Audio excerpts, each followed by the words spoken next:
Hey guys, Jeffrey here from Comfort Bible Reading with your daily Bible upload. I want to thank you for joining us today, and I hope you all have a blessed day. We will be reading the book of 1 Corinthians, chapter 7 from the NIV. In chapter 7, we will be reading about dealing with concerns of married life and the unmarried, the change of life status for those who are new believers.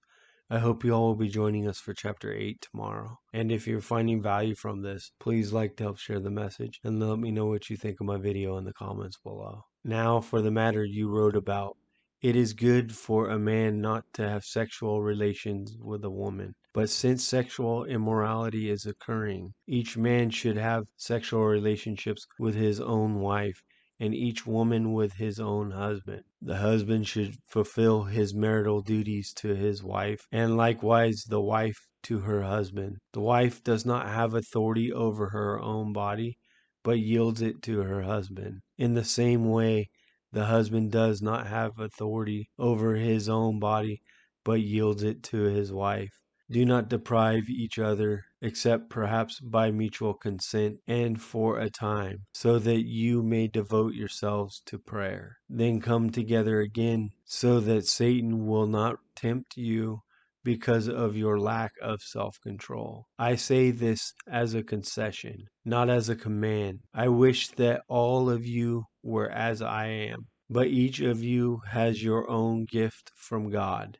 One has this gift, another has that. Now to the unmarried and the widows I say, it is good for them to stay unmarried, as I do. But if they cannot control themselves, they should marry, for it is better to marry than be burned with passion. To the married I give this command, not I, but the Lord. A wife must not separate from her husband, but if she does, she must remain unmarried, or else be reconciled to her husband. And the husband must not divorce his wife. To the rest I say this, I, not the Lord. If any brother has a wife who is not a believer, and she is willing to live with him, he must not divorce her. And if a woman has a husband who is not a believer, and he is willing to live with her, she must not divorce him. For the unbelieving husband has been sanctified through his wife, and the unbelieving wife has been sanctified through her believing husband. Otherwise your children would be unclean, but as it is, they are holy. But if the unbeliever leaves, let it be so. The brother or the sister is not bound in such circumstances. God has called us to live in peace. How do you know, wife, whether you will save your husband? Or how do you know, husband, whether you will save your wife? Nevertheless, each person should live as a believer in whatever situation the Lord has assigned to them, just as God has called them. This is the rule I lay down in all the churches. Was a man uncircumcised when he was called? He should not be circumcised. Circumcision is nothing, and uncircumcision is nothing. Keeping God's command is what counts. Each person should remain in the situation they were in when God called them. Were you a slave when you were called? Don't let it trouble you. Although if you can gain your freedom, do so. For the one who was a slave when called to the faith in the Lord is the Lord's freed person.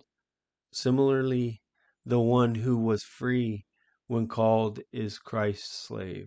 You were bought at a price. Do not become slaves of human beings. Brothers and sisters, each person as responsible to God. Some remain in the situation they were in when God called them. Now about virgins, I have no command from the Lord, but I give a judgment as one who by the Lord's mercy is trustworthy. I think that it is good for a man to remain as he is. Are you pledged to a woman? Do not seek to be released. Are you freed from such a commitment? Do not look for a wife. But if you do marry, you have not sinned. And if a virgin marries, she has not sinned. But those who marry will face many troubles in this life, and I want to spare you this. What I mean, brothers and sisters, is that the time is short. From now on, those who have wives should live as if they do not, those who mourn as if they did not, those who are happy as if they were not, those who buy something as if it were not theirs to keep, those who use the things of the world as if not engrossed in them. For this world in its present form is passing away. I would like you to be free from concern.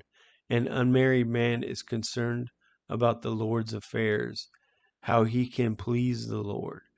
But a married man is concerned about the affairs of the world, how he can please his wife, and his interests are divided. An unmarried woman or virgin is concerned about the Lord's affairs. Her aim is to be devoted to the Lord in both body and spirit. But as a married woman, she can please her husband. I am saying this for your own good, not to restrict her, but that you may live in the right way in undivided devotion to the Lord. If anyone is worried that he might not be acting honorably towards the virgin he is engaged to, and if his passion are not too strong, and he feels he ought to marry, he should do as he wants. He is not sinning.